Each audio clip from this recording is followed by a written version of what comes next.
Ferme les yeux un instant, Morgane, et laisse-moi t'emporter. Au cœur d'un désert impitoyable, là où le soleil est le seul dieu, là où l'air tremble d'émoi, là où le sable blanc frémit sous le vent en vagues terrifiantes comme un océan pétrifié dans son tourment, un scorpion, maître des lieux, chemine, traînant sa queue dans le sable brûlant, égratignant l'espace d'une urgence fébrile.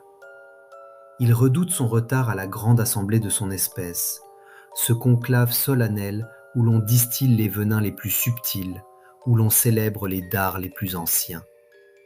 Il grommelle entre ses mandibules, teinté de son arrogance originelle. Plus vite, que ce vent, le diable m'en est témoin. Je ne peux manquer cet événement par la faute d'un vulgaire contretemps. Soudain, il s'arrête net. Devant lui s'étire un fleuve colossal, large et profond, aux eaux sombres et tumultueuses, inconstantes comme des serpents liquides prêts à dévorer l'impudent. L'obstacle est impossible. Pour la toute première fois, le scorpion découvre le vertige de la vulnérabilité. Maudite soit cette barrière aquatique, je suis perdu.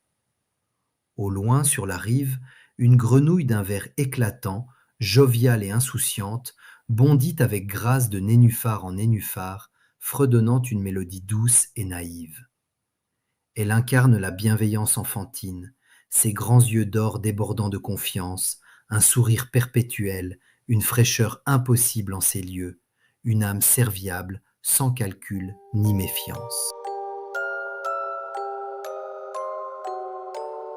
Notre scorpion d'une vive intelligence opportuniste découvre ici la fin de ses tourments.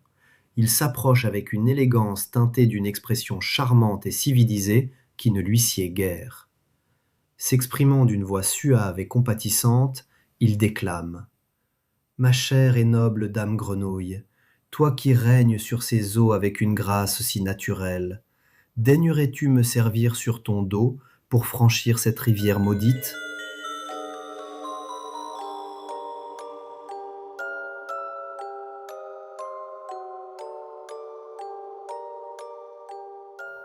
Il y va presque de ma vie. Un devoir impossible m'oblige de l'autre côté de cette imposture. Dame Grenouille s'immobilise, traversée par un légitime frisson de méfiance. Elle recule d'un bond. Je ne peux me tromper. Tu es bien le seigneur des enfers, un scorpion ? Tu ne sauras que me pourfendre de ton aiguillon maléfique, c'est certain.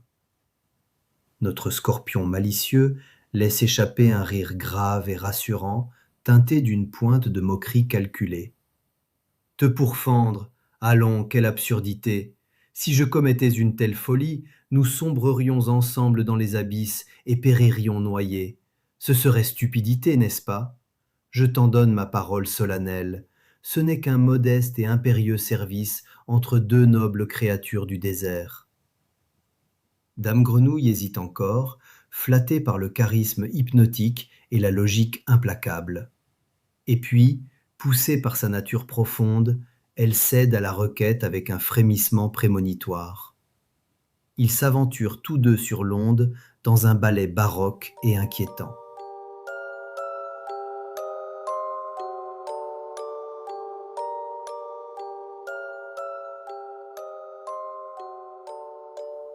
Dame Grenouille nage avec grâce et légèreté, notre noir scorpion bien ancré sur son dos. Au plus profond du fleuve, là où les eaux se font plus furieuses, que le courant révèle ses fougues sauvages, notre scorpion solitaire sent sa nature le submerger. Alors, son arme se dresse et frappe avec une fureur libérée.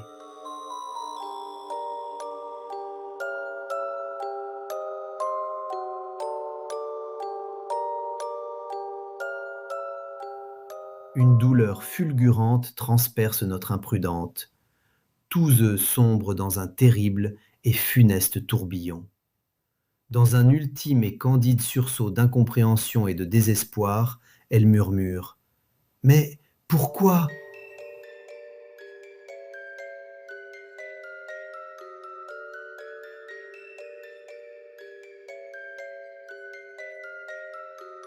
Et notre scorpion, tandis qu'ils disparaissent tous deux dans les profondeurs obscures, répond en guise d'excuse avec un sourire fataliste, presque résigné, empreint d'une lucidité cruelle.